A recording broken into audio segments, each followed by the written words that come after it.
आज के इस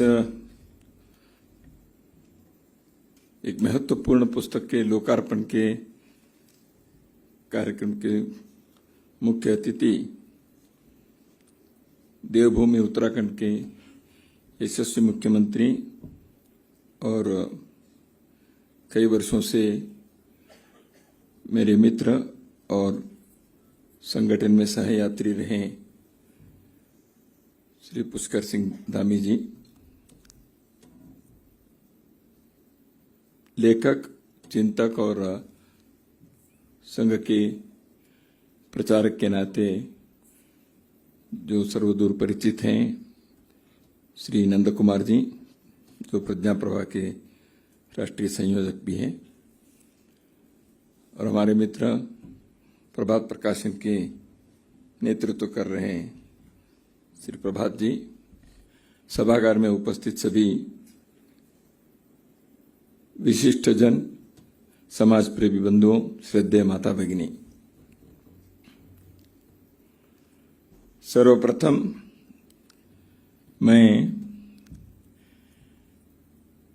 इस पुरानी पुस्तक के पुनर्प्रकाशन के लिए दो प्रमुख व्यक्ति कारण हैं जो दोनों मंच पर उपस्थित हैं, श्री नंद कुमार जी और श्री प्रभात जी। इन दोनों का हम सबकी ओर से मैं अभिनंदन करता हूं और धन्यवाद भी देता हूं। नंद कुमार जी ने इस पुस्तक में अपने एक आमुख भी आपने लिखे हैं। नंद कुमार जी ने पुस्तक के बारे में काफी विस्तार से लेकिन कम शब्दों में कम समय में आपने बताया है। मैं चाहता था और भी कुछ विषय इस संदर्भ में आप बताएं, ऐसे मेरी इच्छा थी ताकि मैं कम बोलूं।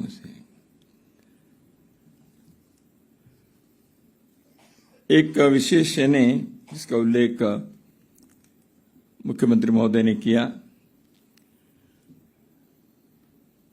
यह पुस्तक जो आज पुनर्प्रकाशित होकर लोकार्पित हुई, philosophy and action of RSS for Hind Swaraj by father Anthony Elenjimittam, यह जैसे नंद कुमार जी ने हमें जानकारी दी, इस पुस्तक के लोकार्पण 1951 के विजयदशमी पर हुआ। उसका एक विशेष संयोग था। इसका पुनर्प्रकाशन लोकमान्य तिलक जी के जयंती पर हो रहा है, यह भी एक संयोग है। और पूज्य डॉक्टर हेडगेवार जी लोकमान्य तिलक जी के अनुयायी थे विचार से। स्वतंत्रता आंदोलन में डॉक्टर केशवराव हेडगेवार जी विद्यार्थी जीवन में ही जुड़े रहे और उस समय नरम पंथ गरम पंथ ऐसे कहते थे। तो स्वदेशी आंदोलन के एक प्रखर नेता के नाते भी लोकमान्य बाल गंगाधर तिलक जी के नाम सर्वदूर प्रसिद्ध था, महाराष्ट्र के थे। तो इस कारण से भी तिलक जी के अनुयायियों में नागपुर यानी मध्य प्रांत के क्षेत्र में नौजवानों में एक प्रमुख व्यक्ति डॉक्टर हेडगेवार रहे। डॉक्टर हेडगेवार जी कांग्रेस के भी विदर्भ प्रांत के सह सचिव के नाते कार्य किया था।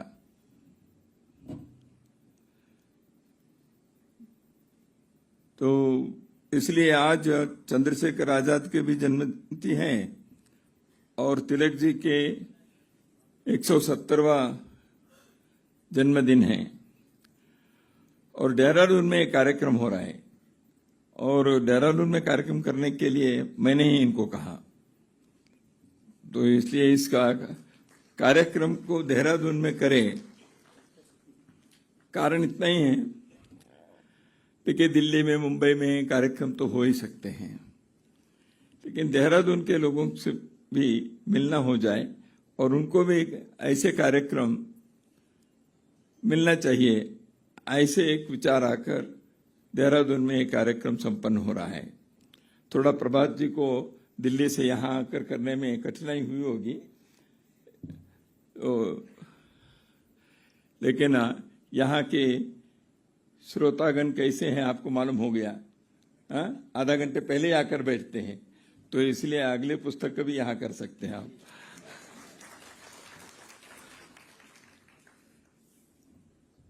और देहरादून के लोग खरीद करके पढ़ने वाले हैं, तो प्रकाशक को वो भी आवश्यक होता है ना। लेकिन आप 200 रुपए में छूट दे रहे हैं, अच्छी बात है। 500 कर दिया, 300 कर रहे हैं ना। देखिए, इस पुस्तक के बारे में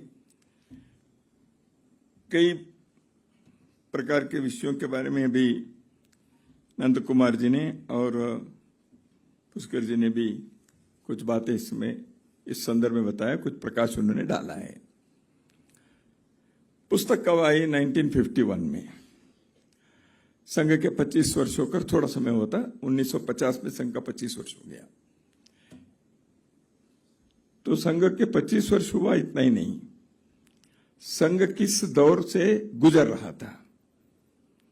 1948 में महात्मा गांधी जी के हत्या होने के पश्चात तत्कालीन सरकार ने मिथ्यारोप लगाकर राष्ट्रीय स्वयंसेवक संघ पर प्रतिबंध लगाकर के हजारों स्वयंसेवकों को जेल में भरा था। बाद में 1949 के 1949 जुलाई 9 तारीख को किसी भी शर्त के बिना संघ पर लगाए हुए आरोप सिद्ध नहीं हुआ, इसलिए बैन हट गया। और उसके बाद भी आयोग बिठाए गए केंद्र सरकार से, और किसी को भी कोई भी ऐसे सबूत नहीं मिले राष्ट्रीय स्वयंसेवक संघ का उसमें कोई हाथ है।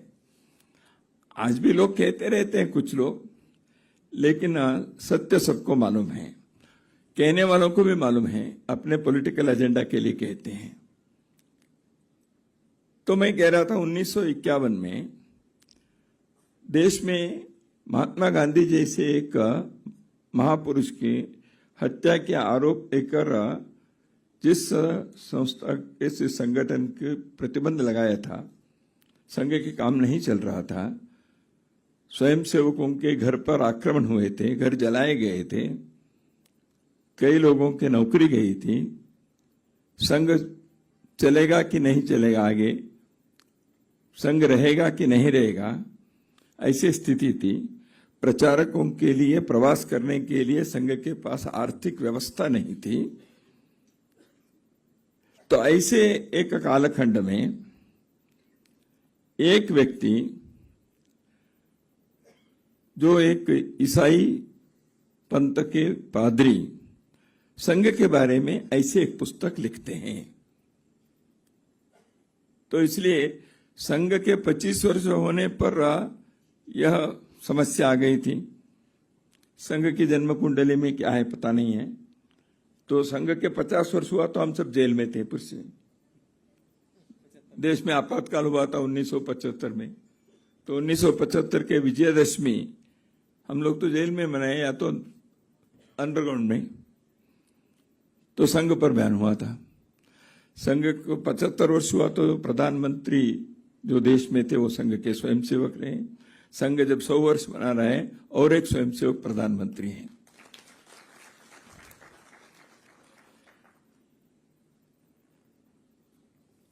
संघ के बारे में कई पुस्तकें तो आई हैं। संघ के स्वयंसेवक कार्यकर्ता लिखे हैं, संघ के हितैषी लिखे हैं। संघ के बारे में कई प्रकार के आरोप लगाकर या संघ के बारे में संघ के विचार से असहमत होकर, लेकिन एकेडमिक जैसे दिखने वाली पुस्तकें भी आई हैं। कई लोगों ने पुस्तक लिखे हैं। देश के लेखक लिखे हैं, विदेश के विद्वान भी लिखे हैं। तो संघ के बारे में जो वाल्टर एंडरसन ने एक पुस्तक लिखी कई वर्ष पहले, ब्रदरहुड इन सैफरन, उसके बाद उन्होंने ही लगभग 35 साल के बाद उन्होंने और एक पुस्तक लिखी। तो थोड़ा सा उससे भी अधिक विषयों को लेकर, और 30 साल के बाद मेरा अध्ययन संघ के बारे में क्या है, ऐसे उन्होंने एक आउटसाइडर्स व्यू, संघ फ्रॉम द आउटसाइड, ऐसे लिखा। संघ के बारे में लिखने वाले लोग संघ को कितने अध्ययन किए हैं वो पुस्तक से मालूम हो जाता है। संघ के स्वयंसेवकों से मिलकर बात किए, संघ के साहित्य को, प्रस्ताव को अध्ययन करते हुए लोगों ने पुस्तकों की रचना की है। संघ के प्रत्यक्ष कार्य को देखकर किए, संघ के स्वयंसेवक जो सेवा कार्य करते हैं, देश समाज के भिन्न भिन्न क्षेत्रों में स्वयंसेवक सक्रिय हैं, संगठन खड़ा किए हैं, उन सबको देखकर उसके आधार पर संघ के अध्ययन करते हुए पुस्तकें आई हैं। लेकिन यहां ये जो पुस्तक है, जैसे अभी बताया, फादर एंथोनी की पुस्तक संघ के दर्शन और संघ के जो कर्तृत्व है, कृत्य है, एक्शन है, संघ के कार्य का स्वरूप, इसके बारे में 25 साल पहले के देखिए आए। उस समय दोबारा और एक दौर क्या था, एक मैंने बताया संघ पर आरोप लगा था, मिथ्यारोप था। दूसरा एक है, आज संघ के स्वयंसेवक जितने देश भर के विभिन्न क्षेत्रों में संगठन चला रहे हैं, उस समय केवल एक ही संगठन इस पुस्तक की रचना के समय अखिल भारतीय विद्यार्थी परिषद का प्रारंभ हुआ था 1948 में, 49 में। वो छोड़कर और कोई स्वयंसेवकों के संगठन कहीं नहीं थे।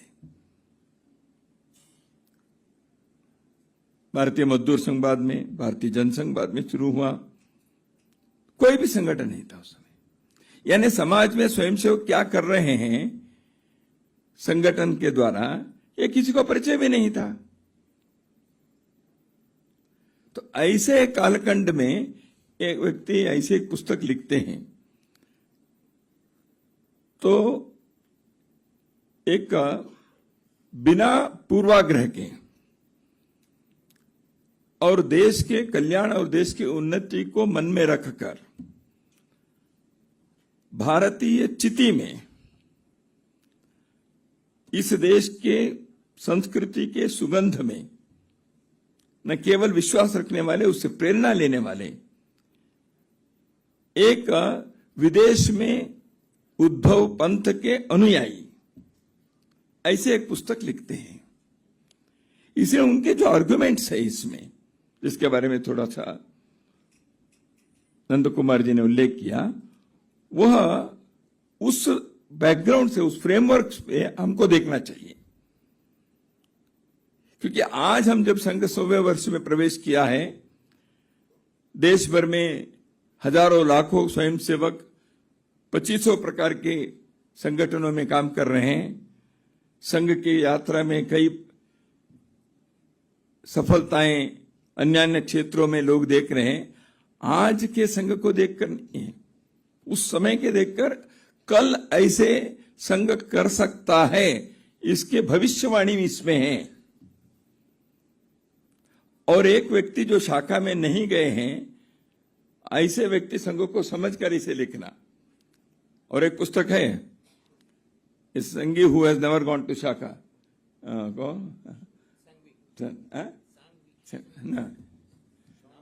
राहुल रोशन। तो उन्होंने Sanghi who has never gone to shakha, तो उन्होंने अपने बारे में लिखा है, भाई ऐसे क्यों मुझे संगी कहते हैं। Here is a person, a father, a पादरी, who has never gone to shakha and who is explaining RSS more than an RSS person can do. इसका अर्थ क्या है? फादर एंथोनी केवल संघ का अध्ययन नहीं किए, जैसे अभी नंद कुमार जी ने यहां हमें बताया। इसमें इतने प्रकार के जो कोटेशंस हैं भारत के मनीषियों के, भारत के प्राचीन ग्रंथों के, कठोपनिषद के हैं, कहीं भगवत गीता के हैं, कहीं राधा कृष्णन, कहीं रविंद्रनाथ टैगोर, कितने लोगों के वो उल्लेख करते हैं। तो इसलिए ऐसे एक विद्वान लेखक जिनके मन के अंदर भारत के उत्थान, सांस्कृतिक उत्थान, भारत की भौतिक तरक्की, यही उनके मन में है, इसीलिए ऐसे एक पुस्तक का लिखने की उनके प्रेरणा मिली होगी। वो सोचे होंगे ये कार्य कौन करेंगे। उन्होंने उस समय के कई प्रकार के सामाजिक, सांस्कृतिक, आध्यात्मिक आंदोलनों के भी उल्लेख करते, ब्रह्मो समाज के, आर्य समाज के, हिंद महासभा के, कांग्रेस और कम्युनिस्ट पार्टी के, इन सबके उन्होंने कहीं ना कहीं उल्लेख करते हुए इसमें आरएसएस के उन्होंने विश्लेषण किए हैं। Socio political, cultural and spiritual fields में भारत के संदर्भ में कौन कौन काम किए हैं, उन सबके काम के आधार पर देखकर इन सबके बीच में आरएसएस की एक विशेषता है, एक यूनिकनेस है, और कल जाकर लंबे समय तक का भारत के उत्थान के लिए कार्य करने के एक आंतरिक सत्व इस आंदोलन में, इस राष्ट्रीय अभियान में है, ऐसे उन्होंने भविष्य क्या है सत्य हुआ है। तो इसलिए इस पुस्तक के पुनर्प्रकाशन करने के एक विचार जो किया गया वो इस अर्थ से, केवल संघ के बारे में प्रशंसा किए हैं इसलिए हम 100वें वर्ष में इसके एक प्रचार साहित्य के नाते लाना, ऐसे सोचकर नहीं किए हैं। इस पुस्तक की एक प्रति लगभग 25 साल पहले संघ के अभिलेखागार में दिल्ली में हाथ लगी तो मिली थी, तो उसका हमने स्कैनिंग वगैरह किया था। तो उसके और कुछ, जैसे आपने बताया, कुछ पन्ने ठीक से में उसमें नहीं मिलने के कारण तो उसके प्रकाशन करना वगैरह सोचते सोचते योगायोग से 100वें वर्ष के इस महत्वपूर्ण अवसर पर इस पुस्तक के पुनर्प्रकाशन हो रहा है। इस पुस्तक के उस समय जिन्होंने फॉरवर्ड लिखा था, नंद कुमार जी ने इस अभी के संस्करण के लिए फॉरवर्ड लिखे हैं। उस समय जो लिखे थे वो हम सब जानते हैं, नाम सुना होगा हमने, जमनादास मेहता जी की। जमनादास मेहता जी मुंबई में रहने वाले एक बड़े सार्वजनिक क्षेत्र के मूर्धन्य व्यक्ति रहे। तो जमनादास मेहता इसमें लिखे हैं, वो स्वयं कांग्रेस पार्टी के थे, वो नेता थे उसमें। तो उन्होंने इसमें फॉरवर्ड में फादर एंटोनी इस पुस्तक लिखते हुए एक बहुत भारत के लिए, देश के लिए एक श्रेष्ठ कार्य उन्होंने किया है, क्योंकि लोगों को संघ के बारे में सही जानकारी मिलना यह आवश्यक था। इसलिए the presentation of the whole case of the RSS in this book is sometimes marked with adjectival flavor. In one case, the author is unrivaled richness of the author's appreciation of the RSS movement samples him out as a gentleman who does not allow his judgment to be warped by the mopped psychology or political partisanship. ये जमनादास मेहता जी कहते हैं। इस पुस्तक में जैसे बताया, secularism के बारे में, सूडो सेक्युलरिज्म का शब्द के संदर्भ में बताया। फादर एंटोनी कहते हैं, secularism as promoted by the British ignored India's culture. A secularism without Indian culture is anti-national. ये उनका शब्द है, इसमें वो लिखते हैं। तो जिस प्रकार के सेक्युलर के एक परिभाषा सेक्युलरिज्म के अपने देश में लोगों ने किया है, फादर एंटोनी कहते हैं, उस अर्थ से महात्मा गांधी जी भी एंटी सेक्युलर है। उसका कारण भी उन्होंने बताया क्यों ऐसे कहते हैं, मैं विस्तार में नहीं जाऊंगा। तो anti religious secularism is a national evil, यह फादर एंटोनी का कहना है। और संघ के संदर्भ में आपने कहा किस प्रकार के राष्ट्रवाद को, एक राष्ट्रीयता को संघ आगे बढ़ाना चाह रहा है। उनके शब्दों में एथिकल, रैशनलिस्ट एंड ह्यूमनिस्टिक, इस प्रकार के नेशनलिज्म को, राष्ट्रीयता को नैतिक आधार के तार्किक संदर्भ में और मानवीय चेहरे के राष्ट्रीयता को क्यों ऐसे कहा उन्होंने? क्योंकि पश्चिमी देशों में हिटलर और मुसोलिनी के कारण नेशनलिज्म शब्द, ये टर्म, एक बहुत उसके बारे में गलत धारणाएं आ गई। वहां हिटलर और मुसोलिनी के नेशनलिज्म यह रेसिज्म में के एक रूप बन गया। तो इसलिए दुनिया भर में नेशनलिज्म का अर्थ वही होता है, ऐसे लोगों ने मान लिया।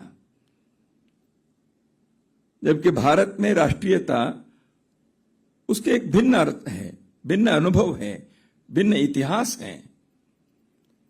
तो इसलिए इस देश की राष्ट्रीयता कैसे एथिकल, रैशनल एंड ह्यूमनिस्ट है, उसका प्रतिनिधित्व करता है राष्ट्रीय स्वयंसेवक संघ।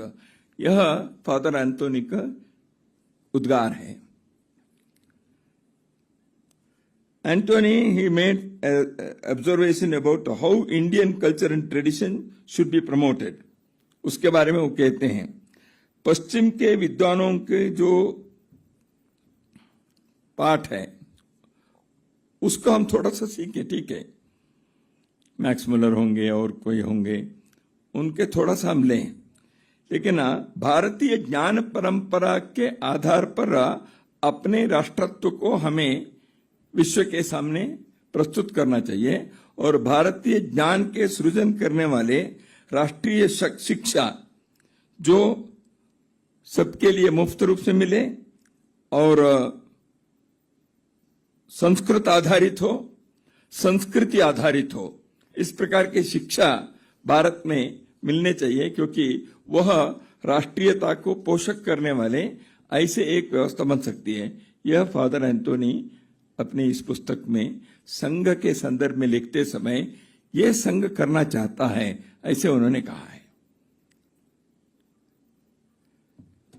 संघ के संदर्भ में वो कहते हैं, भारतीय आत्मा को जागृत करने वाला, this is rejuvenating the Indian national soul, ये शब्द है उनका। और हिंदू जब कहता है राष्ट्रीय स्वयंसेवक संघ, संघ ने जो अभी तक हमेशा कहते आया है और करते आया है, उसको एकदम उन्हीं शब्दों में फादर एंटोनी लिखते हैं। संघ के जो हिंदू शब्द हैं, यह इस देश के राष्ट्रीयता का नाम है और एक विशिष्ट रूप से वो संघ के बारे में एक अपने अभिप्राय व्यक्त करते हैं। ये जो संघ है आधुनिक काल में यह एक नया संघ है, इस अर्थ से वो कहते हैं महात्मा बुद्ध ने संघ प्रारंभ किया था।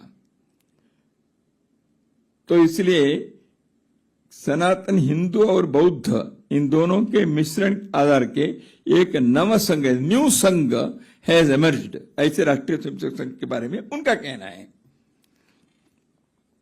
संघ के कंट्रीब्यूशन देश विभाजन के संदर्भ में, जैसे संत्रस्त होकर अपने बंधु भगिनी देश के दोनों पूर्व और पश्चिम के सीमा से आते रहें, ऐसे लोगों के साथ जो राहत कार्य करने में संघ ने कार्य किया था, उसके बारे में उन्होंने अत्यंत प्रशंसात्मक रहा है। मैं उसमें ज्यादा नहीं जाऊंगा। संघ ये सोचता है कि सभी लोग यहाँ के children of the soil, Bharat के सभी लोग यहाँ के संतान हैं, इस मिट्टी के हैं, और संघ के प्रवेश सभी के लिए है, रिलीजन के आधार पर नहीं, राष्ट्रीयता के आधार पर यहां सभी प्रवेश कर सकते हैं, ऐसे उनका कहना है। संघ यही कहते आया है। संघ मिलिटरिज्म, रेजिमेंटेशन के आधार पर नहीं है, फैसिज्म नहीं है। संघ मिशनरी जील से काम करता है। ऐसे संघ के एक परिचय करने के भिन्न भिन्न प्रकार से उन्होंने उसके विवरण दिए हैं। The swayamsevak are the watch guards of India's national soul. They uphold the fundamental ethical values of life. तो यह उनका कथन है इस पुस्तक में। वो आग्रह करते हैं, गीता, उपनिषद, वेद आधारित सांस्कृतिक परंपरा से प्रेरणा लेने वाले शिक्षा और अर्थव्यवस्था इस देश के अंदर होनी चाहिए। उसके लिए संघ प्रयत्न करेगा, यह मेरा विश्वास है। राष्ट्रीय एकता, सामाजिक विषमता को दूर करने वाले, विसंगतियों को निराकरण करने वाले ऐसे राष्ट्रीय एकता के आग्रह उन्होंने किया। छुआछूत जैसे सामाजिक कलंक को दूर करने के लिए संघ कार्य कर रहा है, यह उनका विश्वास है। संघ प्रांतवाद, जातिवाद से परे परिवर्तनवादी, समरसतावादी अभियान है, यह मेरे अनुभव है, ऐसे वो कहते हैं। राष्ट्रीयता का आधार लेकर संघ इसमें आगे भी सफल होते जाएगा, उनका विश्वास है। आर्थिक दृष्टि से भारत देश स्वतंत्र होकर 3-4 साल हुए थे। देश के आर्थिक उन्नयन के संदर्भ में वह चिंतित भी है और होना चाहिए। भारत में अंग्रेजों के और इतने वर्षों के संघर्ष के कारण जो गरीबी, अशिक्षा, निरक्षरता, ये सब यहां घर कर गए हैं, इसको दूर करने के लिए राष्ट्रीय स्वयंसेवक संघ के कार्य होना चाहिए। ऐसे भौतिक दृष्टि से, मटेरियल दृष्टि से अभावग्रस्त लोगों के चिंता करने का कार्य संघ करना चाहिए, ऐसे कहा। मुझे लगता है राष्ट्रीय स्वयंसेवक संघ ने कुछ वर्ष के पश्चात ही सेवा कार्य के एक बहुत बड़ा जाल प्रारंभ कर दिया। जो जरूरतमंद लोग हैं उनके अभाव दूर करने के लिए, उनके भौतिक जीवन सुखी होने के लिए सेवा कार्य के का बहुत बड़ा जाल आज राष्ट्रीय स्वयंसेवक संघ के स्वयंसेवक विभिन्न संस्था, संगठनों, ट्रस्ट, न्यासों द्वारा हिंदुस्तान के लगभग 50,000 स्थानों पर 1.25 लाख सेवा संस्थाओं के द्वारा छोटे बड़े सेवा कार्य कर रहे हैं। तो फादर एंटोनी ने उस समय सोचा था संघ ये करेगा, इसलिए उनका विश्वास था, हमने किया है। तो इतना ही नहीं, उन्होंने material needs, fulfilling the material needs should be viewed not as only material work, but it affords culture. संस्कृति के उत्थान के लिए भौतिक दृष्टि से आवश्यकताओं को पूर्ण करना यह आवश्यक है, बिल्कुल ठीक है। यही भारत के यहां की संस्कृति कहती है। इसलिए कहते हैं भूखे या भूखे भजन ना हो बंदा, यही कहते हैं। मराठी में कहते हैं आदि पोटोबा मग विठोबा, यानी पहले पेट बाद में विठोबा। भूखे भजन ना हो। अर्थ काम के बिना धर्म और मोक्ष की बात बेतुकी है। तो इसलिए भारत में इसको संस्कृति के हिस्सा माना है। तो ये उनका कहना है कि यह होना चाहिए। और एक है, उन्होंने भारत के सामने 2 चैलेंजेस हैं, एक कम्युनिज्म और एक कम्युनलिज्म। इन दोनों के बारे में वो संकेत करते हैं। भारत को इसलिए इस दृष्टि से capitalist cruelty and irreligious socialism, ये दोनों से भारत को बचाना चाहिए, ये उनका कहना है। और कौन कर सकते हैं? वो कहते हैं राष्ट्रीय स्वयंसेवक संघ इसको कर सकता है।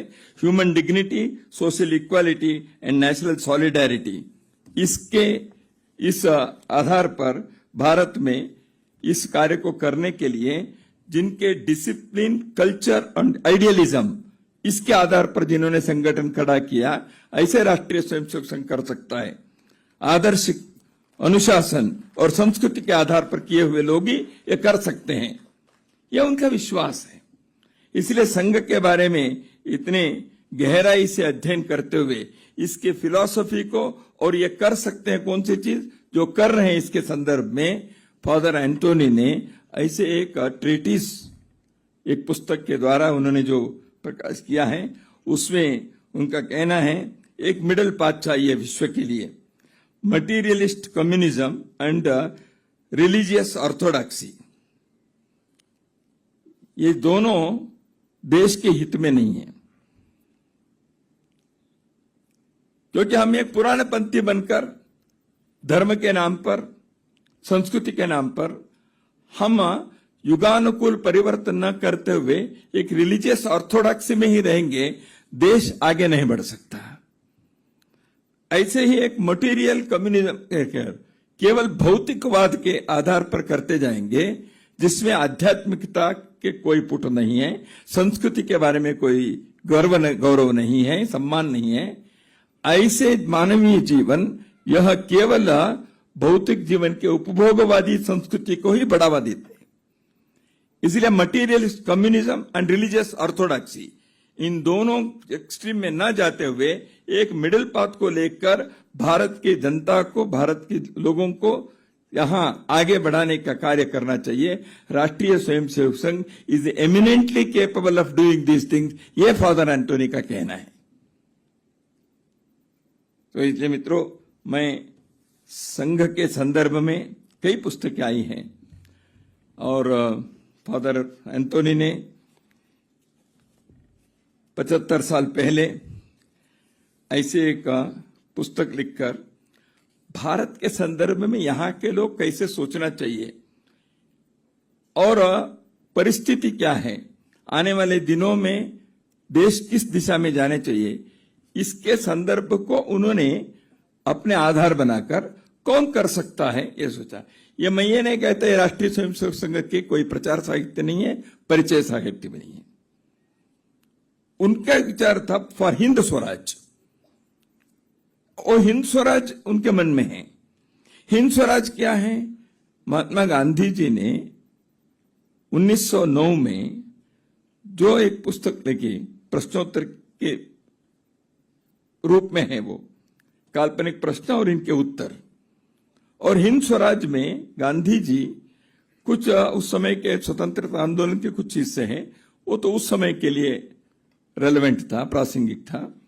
लेकिन भारत, स्वतंत्र भारत कैसे रहने चाहिए, इसके बारे में उन्होंने भारत के सभ्यता के आधार पर और यहां के स्वदेशी जीवन शैली कैसे होनी चाहिए, यहां के ग्राम्य संस्कृति, यहाँ के समाज की जो परंपराएं हैं, इसको ध्यान में रखकर एक जीवन शैली कैसे होना चाहिए, इसके बारे में हिंद स्वराज में उन्होंने अपने विचार व्यक्त किए।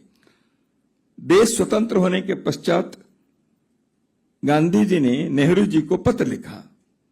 हिंद स्वराज के आधार पर भारत के सब प्रकार की नीतियां, आर्थिक नीति, शिक्षा नीति, भिन्न भिन्न प्रकार के गवर्नेंस के संदर्भ में सोचने के लिए हिंद स्वराज को एक आधार बनकर सोचना चाहिए।